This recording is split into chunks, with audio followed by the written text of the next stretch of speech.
actually when I look at Google Plus too, is that it's still a sequential experience for most users. Sure. You're scrolling down and seeing what's going on, and the more time you get involved in, say, I've read a lot of cute cat stories here in the last 10 minutes. This can't be a good use of my time.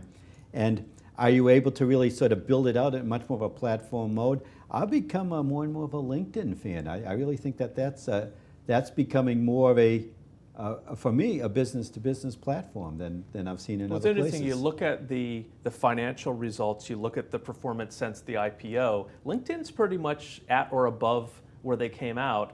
A lot of these other companies have sort of dipped, with the most recent example being Facebook.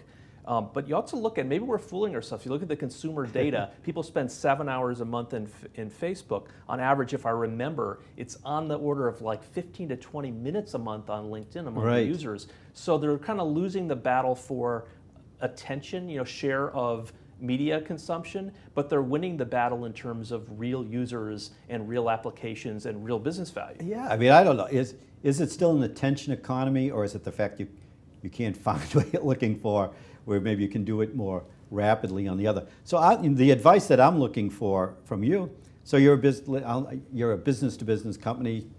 I'll make you a chip maker competing with Intel and AMD if you want. And you're looking at the platforms. Where should you put some of your effort? Should you be putting it towards the Facebook, towards LinkedIn, towards Google Plus? What's your advice these days? It's for the interesting customers? because so the big assumption would be, so I've already built out my corporate blog. So the obvious thing is sort of our owned properties. So if I've done a good job in terms of rich media, in terms of engagement, in terms of useful content on my own properties, so where do I put the rest of my focus?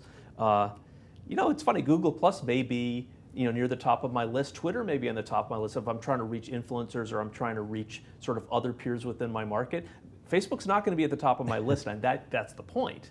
To date, it's still very much a consumer channel unless you're recruiting people or something like that.